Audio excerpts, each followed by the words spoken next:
ओम शान्ति।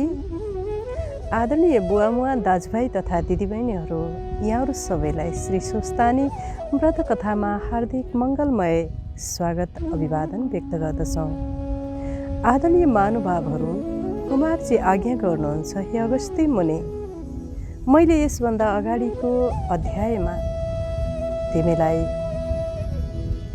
कसरी नवराज राजाले लावण्य देशको राजा भएर उहाँले आफ्नो महातारीसँग भन्नुहुन्छ, हे माता, मलाई यस देशभरि सम्पूर्ण ब्राह्मणहरूलाई बोलाएर ब्राह्मण भोजन गराउने इच्छा छ, किनकि दान पुण्य गर्नाले तपाईँको तपस्या र हरिहर भगवानको आशीर्वादले आज म यो देशको राजा बने। हे महातारी, अब यस जन्मको दान पुण्यबाट भविष्य अर्को जन्मको लागि साथै जन्म जन्मको लागि कमाइ गर्नको लागि असल काम दान पुण्य गर्ने मेरो मनमा इच्छा छ। गोमा ब्राह्मणी महारानीले भन्नुहुन्छ, हे पुत्र, तिम्रो अत्यन्त राम्रो शुभ इच्छा छ। तिम्रो मन धर्म कार्यमा सदा लागिरहोस्। ईश्वर चिन्तन र धर्म कार्यबाट नै हामीलाई सदा उन्नति सुख प्राप्ति हुनेछ। यसो भनिकन मन्त्रीहरूलाई ब्राह्मण भोजनको लागि 1 वर्ष निमन्त्रणा दिनको लागि अराउनुहुन्छ र सामग्री तयार गर्नको लागि भन्नुहुन्छ। महातारी गोमा ब्राह्मणीले भन्नुहुन्छ, हे पुत्र, तिम्रो चन्द्रज्योति नगरका साथीहरू साथै तिम्री धर्मपत्नी चन्द्रावतीलाई पनि निमन्त्रणा गर। तत्काल नै उहाँले आफ्नै श्रीमती र चन्द्रज्योति नगरका मित्र साथीहरूलाई पनि बोलाउन पठाउनुहुन्छ। कुमारजी आज्ञा गर्नुहुन्छ, हे अगस्ती मुनि, 25औं अध्यायमा जब आइपुग्दा यस श्री स्वस्तानी व्रत कथामा आज हामी ती डोलेहरू सबै वरुणपुरको अग्निस्वामी व्यक्तिको घरमा चन्द्रावती नाम गरेकी मेरी स्त्री छन्, तिनलाई पनि लिएर आउँ। तिनीहरू सबै त्यहाँ जान्छन् र चन्द्रावती नाम गरेकी अग्निस्वामीकी छोरी चन्द्रावती को हुनुहुन्छ भन्दै जाँदा उहाँले पाल्की अथवा झ्यालबाट को हौ भनेर सोद्धा नवराज राजाले हामीलाई तपाईँलाई चन्द्रावती रानीलाई लिन पठाउनु भएको, तपाईँ महारानी हुनुभयो। उहाँ आश्चर्यचकित बन्नुभयो र ती सबै भारवाहकसँग सोध्नुभयो, नवराज कसरी राजा हुनुभयो? आश्चर्यचकित हुँदै उहाँहरूले बताउनुहुन्छ, हात्तीले सुवर्ण कलश र फुलको माला नवराजलाई पहिराउनु भयो र उहाँ राजा हुनुभयो। यो सब खबर भनिसकेपछि अत्यन्त हर्ष हुँदै र यहाँका मातापितालाई पनि अबको 2 महिनापछि पुनः निमन्त्रणा दिनुभएको छ, तपाईँ छिटो हिँड्नुहोस् भनेर भन्दा अत्यन्त खुसी भएर आफ्ना महातारी र पिताजीसँग भन्नुहुन्छ र नाना वस्त्र अलङ्कार धारण गरी छिटोभन्दा छिटो आफ्ना मातापिताले बिदाई दिनुहुन्छ। हे छोरी, तिम्रो जीवन धन्य भयो र हाम्रा जोइ नवराज राजा हुनुभयो, हामीले जन्म लिएको सार्थक भयो, तिमी छिटो जाऊ भनेर भन्नुभयो। तिमी अत्यन्त भाग्यमानी रहेछौ भनेर बिदाई हुनुभयो र उहाँ डोलीमाथि चढ्नुभयो। र समस्त चन्द्रज्योति वरुणपुरका नागरिकहरूले भन्दैथे, बाल बच्चा महिलाहरूले, यस्तै अपराधिनी आफ्नो स्वामी परदेश गएको बेलामा वृद्ध सासूलाई एक्लै घरमा छोडेर माइत आएर बस्ने यस्तै अपराधिनी पनि कसरी महारानी बन्न पुगिन्, सबैले कुरा गर्न थाले। र यसरी उनी हिँड्दै जाँदा एउटा ठुलो जङ्गल, त्यो जङ्गल यस्तो थियो कि अत्यन्त सुन्दर सरोवर, कोयल, कोकिल, मयूर जस्ता पन्छीहरूले गीत गाउने, मृगहरू नाच्ने अत्यन्त सुन्दर वन, उपवनमा स्वर्गबाट परिहरू आएर त्यहाँ श्री स्वस्तानी व्रत कथा गरिरहेका देखे। डोलेहरूले भने, हे महारानी, हामीलाई अत्यन्त भोक लागिरहेको छ, हामी त्यहाँ गएर केही खानेकुरा खाएर आउँछौँ। त्यहाँ डोलीलाई त्यहाँ केही बेर अड्याएर ती डोलेहरू त्यहाँ पूजा गरेको स्थानमा पुगे र उनीहरूले भने यहाँ के भइरहेको छ भन्दा स्वर्गबाट आएका अप्सरा परीहरूले भन्दछन्, हे मनुष्यहरू हो, यस पृथ्वीमा हामीले श्री स्वस्थानी व्रत कथा मनुष्य जीवनको सुख शान्ति समृद्धिको लागि यो कथा यो कार्यक्रम यहाँ आयोजना गरेका छौँ। डोलेहरूले भने, हे परीहरू हो, हामीसँग सामग्री केही पनि छैन कि हामीले श्री स्वस्थानीको पूजा गर्न मिल्छ? अवश्य पनि हामीसँग नै सहभागी भएर हाम्रै पूजा सामग्रीमा सहकार्य गरेर पूजा गरौँ भनिकन आफूले भारी बोकेर कमाएको 1-2 पैसा पनि उनीहरूले त्यहाँ चढाउँदछन् र आफ्नो त्यो भार बोकेर कमाएको द्रव्य उनीहरूले त्यहाँ चढाउँदछन् र पूजामा सरिक हुन्छन् र पूजाको प्रसाद लिएर आउँदा थोरै ढिला हुन्छ र महारानीलाई पनि त्यो पूजाको श्री स्वस्थानीको प्रसाद लिएर आउँदछन्। यता चन्द्रवती रानी रिसले एकदम आगो बले झैँ राता राता आँखा बनाई नागले श्वास फेरे झैँ लामो लामो श्वास फेर्दै, हे पापिष्ट डोलेहरू हो, तिमीहरूले मलाई एक्लै यो वनमा छोडेर कहाँ गएका? यति ढिलो किन गर्यौ? हे महारानी, हामीले तपाईँलाई त्यहाँ श्री स्वस्थानी व्रत कथा भएको रहेछ, हामीले कथा सुन्यौँ र भगवानको प्रसाद र श्री परमेश्वरीको प्रसाद यहाँलाई ल्याइदिएका छौँ। यसो भन्ने कुरा सुन्ने बित्तिकै दारा किट्दै भुइँमा लात्तले हान्दै त्यहाँ बाँदर उफ्रे झैँ उफ्रेर त्यहाँबाट डोलेहरूका हातबाट प्रसाद खोसेर थु थु थु भन्दै थुकेर लात्तले कुल्चिदिएर त्यो को हो परमेश्वर भन्ने मैले चिनेकी छैन, को परमेश्वरी श्री स्वस्थानी हो त्यसलाई मैले जानेकी छैन, त्यसले मेरो के मलाई त्यसले के नाप्न सक्छ र, त्यसलाई मैले मान्दिनँ, त्यसले मेरो के गर्न सक्छ र भनेर थु थु थु गरेर त्यो प्रसादलाई लात्तले कुल्छेर चन्द्रावतीले हुर्याइदिन्छन्, फ्याँकिदिन्छन्। अन्त भए म तिमीहरूलाई खुत्रुकै मारिदिने थिएँ, तिमीले मलाई नटेरेको, अब पनि यस्तो गरौ लागि भन्दै अत्यन्त रिसले व्याकुल हुँदै पुनः डोलीमाथि चढ्दछन् र डोलेहरू अत्यन्त दुखी हुँदै धुरु धुरु आँखाबाट आँसुका बलिन्द्र धारा खसाल्दै उनी परमेश्वर भगवान र श्री स्वस्थानी मातालाई सम्झाउँदै डोला बोकेर हिँड्दछन्। र यता लावण्य देशको नजिकै साली नदी भयङ्कर ठुलो साली नदी थियो। जसै उनीहरू साली नदीमा डोला बोकेर पुग्दछन् र श्री स्वस्थानी परमेश्वर र भगवानको प्रसादलाई अपमान गरेको हुनाले, तिरस्कार गरेको महापापले गर्दा, अत्यन्त ठुलो पापले गर्दा एकैछिनमा आँधी तुफान आएर साली नदीको पुल भाँचिन्छ र हुरी बतास र एकदम ठुलो बाढीले पुल भाँचिन्छ र डोलेहरू तल खस्दछन् र साली नदीमा चन्द्रावती पनि खस्दछन्। तत्काल शरीर छोड्ने बित्तिकै डोलेहरू परी भएर आकाशमा विमानमा उडेर परमात्मा शिवको कैलाश पर्वतमा शिव भगवानको प्रथम गण बनेर बस्दछन् भने उता चन्द्रावती र त्यो साली नदीमा जब खस्दछन्, साली नदी बग्न बन्द हुन्छ, बग्नै सक्दैन र सारा लावण्य देशका जनताहरू आश्चर्यचकित पर्दछन्। अहिलेसम्म हामीले यो नदी यसरी नबगेको हामीले देखेका। यो कुरा राजा नवराजलाई भन्दछन्, हे महाराज, साली नदी यसरी नबगेको र स्थिर भएको अहिलेसम्म हामीले देखेका थियौँ। के आश्चर्य उत्पात हुन पुग्यो, के अनिष्ट हुन पुग्यो, यहाँ के पाप हुन पुग्यो। उहाँले समस्त मन्त्रीगणलाई भनेर जाल हाल्न पठाउनुहुन्छ, सारा नदीलाई खोतल्न पठाउनुहुन्छ र माझीहरूले जाल हाल्दा एउटा मरेको लास जस्तै चन्द्रावतीको शरीर, अधमरा शरीरलाई यो के जात हो, जनावर हो कि मान्छे हो, हामीले यसै चिन्न सकेनौँ भनेर नदीको किनारमा फ्याँक्दिन्छन्।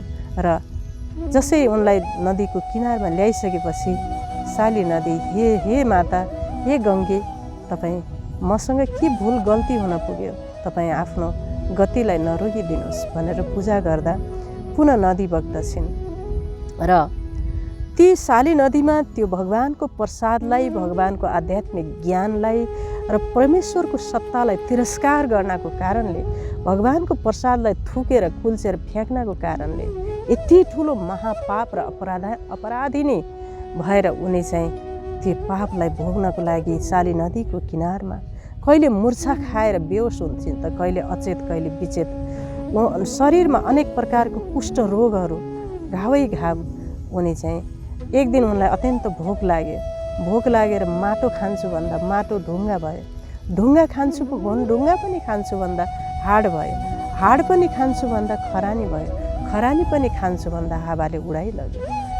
भनी छातीमा पिटेर फेरि पछारिन मूर्छा खान थालिन्। यसरी उनको अवस्था कुष्ठ रोगले एकदमै व्याकुल भए कि अत्यन्त दुःख र पीडाको भुमरीमा उनी दुःख कष्ट भोगिरहन्। र यता नवराजले 1 वर्षसम्म जो ब्राह्मण भोजनको आयोजना गर्नुभएको थियो, कपिलदेव ब्राह्मण भोजन गर्न हिँड्नुभएको थियो, त्यत्तिकैमा चिच्याएर उनले बोलाउँदछन्, हे ब्राह्मणहरू तिमीहरू कहाँ जाँदैछौ? उनीहरूले भन्दछन्, नवराज राजाले हामीलाई ब्राह्मण भोजनमा बोलाउनु भएको त्यहाँ जाँदैछौँ। म धेरै दिनबाट भोकै छु, मलाई पनि भोजन ल्याइदिनु होला। हे पापिनी, हामी अहिले यसै हुन्छ भनेर भन्न सक्दैनौँ। राजाको महलमा त्यहाँको परिस्थिति व्यवधान के हुन्छ यो भन्न सकिँदैन। त्यति भनिकन ती ब्राह्मणहरू राजा भोजमा गएर भोजन ग्रहण गरिसके पश्चात फेरि त्यो पापिनीलाई सम्झन्छन् अन्त्यमा अब के गर्ने। उसले आश गरेर बसेकी होली भन्दै यताउता गर्दछन्। महारानी गोमाले ती ब्राह्मणहरू यताउता गरेको देखेर भान्सीहरूलाई भन्नुहुन्छ कि हे भान्सीहरू, ती ब्राह्मणहरू किन सन्तुष्ट नभएर यता र उता घुमिरहेका छन् भान्सा कोठाको वरिपरि।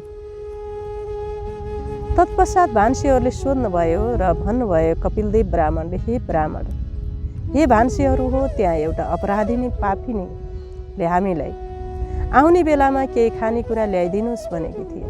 हामी लाजले शर्मले यत्तिकै केही बोल्न नसकी यहाँ घुमेका छौँ। जसै त्यो चन्द्रावतीको नाम लिने बित्तिकै भण्डारामा खाना लिन गएको साराका सारा चिजहरू सुकेर खतम भयो। यो समाचार महारानीलाई सुनाए। त्यो मान्छेको नाम लिनासाथै भण्डारा सुक्यो।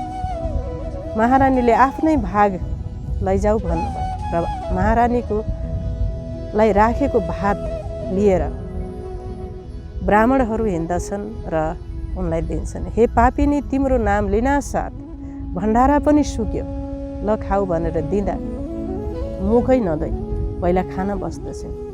हे पापिनी, तिमीलाई धर्मको चेष्टा नरहेछ, कमसेकम मुख धोएर त खानु पर्दछ, पञ्च स्नान गरेर खानु पर्दछ, भगवानलाई सम्झेर खानु पर्दछ। तिमीलाई धर्मको कुनै पनि चेष्टा नरहेछ भनेर कपिलदेव ब्राह्मणले चन्द्रावतीलाई धर्मको उपदेश र ज्ञान दिएका थिए।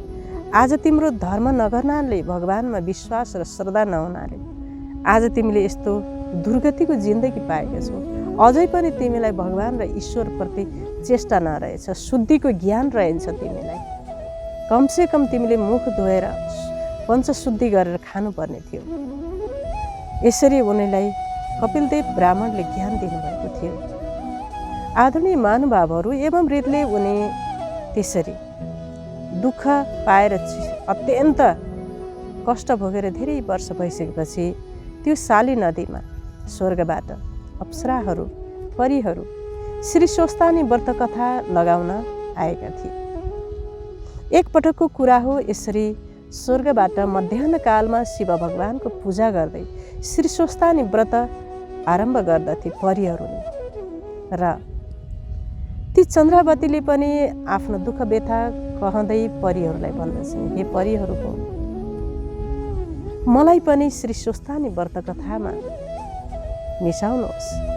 म आज कुन पापले गर्दा म आज यहाँ आइपुगेँ, यस्तो कष्ट भोगेकी छु, मलाई के उपायले म यो कष्टबाट बिउतुला। परीहरूले भन्दछन्,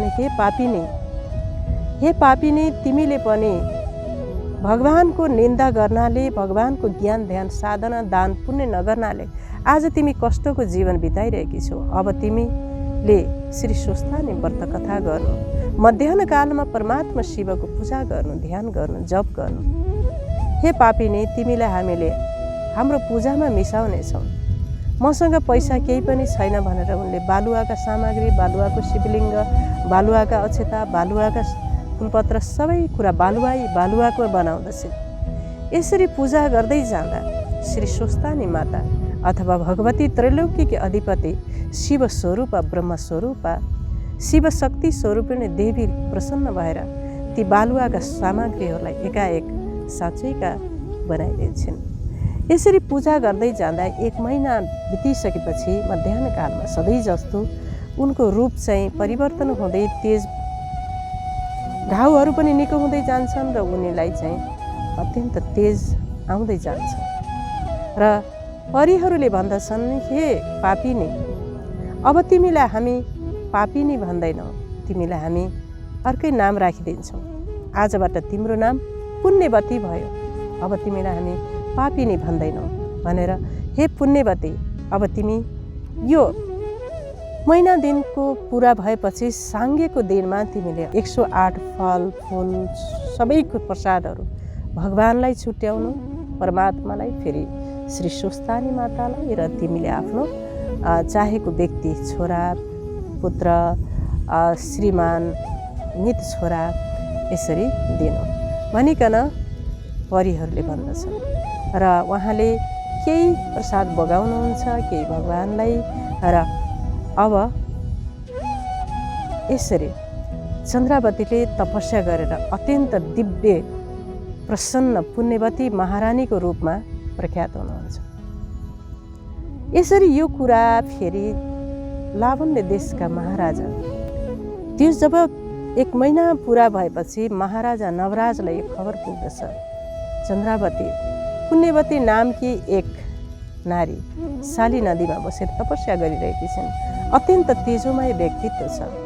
त्यो सुनिसकेपछि र उहाँले बाजा गाजा फौज सहित लिन पठाउनुहुन्छ र उहाँलाई अबिरजात र फुलपत्र गर्दै उहाँलाई दरबारमा ल्याउनुहुन्छ र सोध्नुहुन्छ, र हे चन्द्रावती, हे पत्नी, मैले तिमीलाई लिन पठाएको डोलेहरू पनि फर्केर आएनन्, तिमी पनि यति वर्षसम्म तिमी कहाँ थियौ, किन आउन ढिलो भयो? म पनि राज्यको कारोबारले गर्दा तिमीलाई बिर्सेको थिएँ, र किन यस्तो ढिला भयो भन्दा,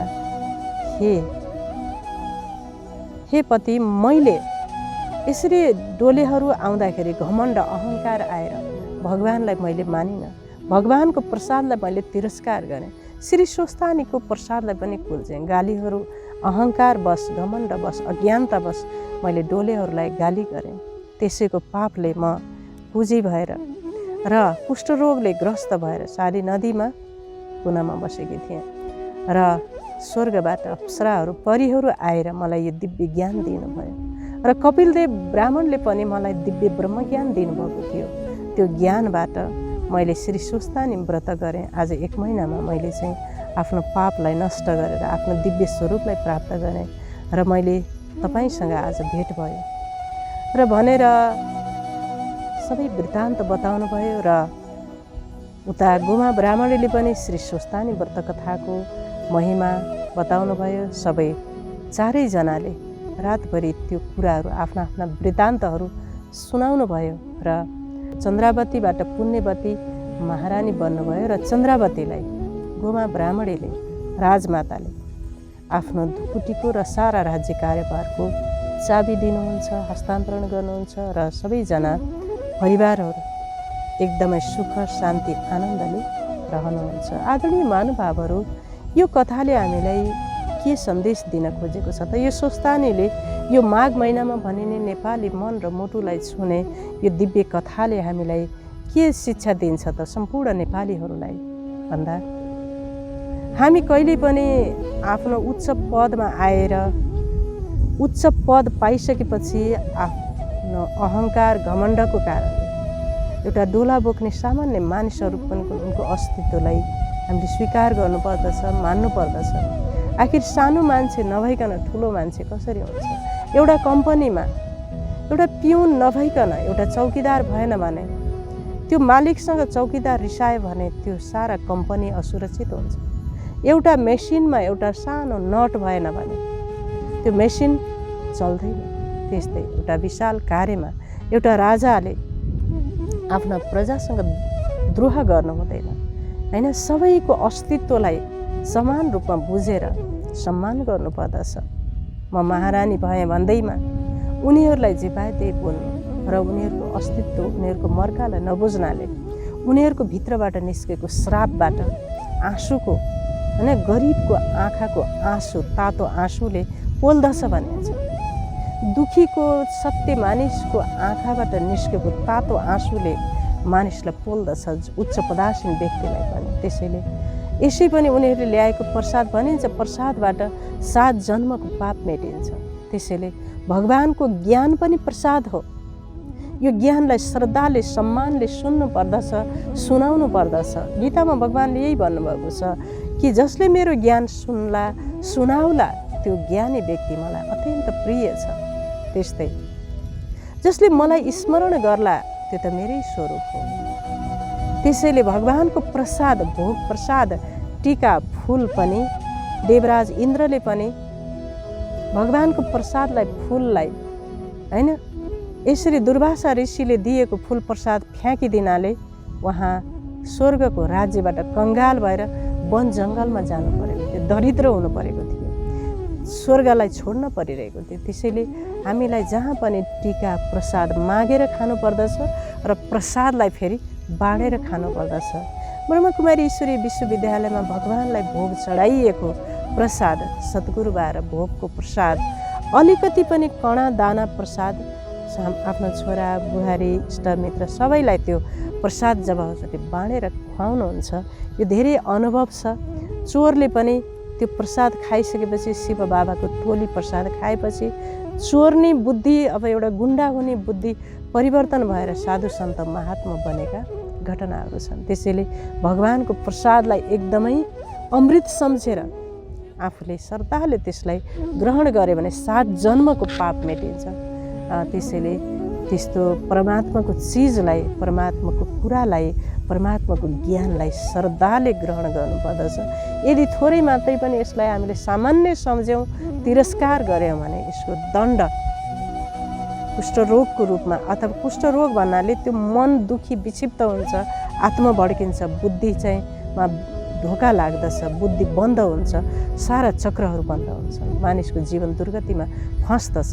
पुनः मान्छेलाई फेरि आध्यात्मवादमा, ईश्वरमा, परमात्मा शिवमा फर्कनै पर्दछ र ब्राह्मणको सङ्गत गर्नुपर्दछ।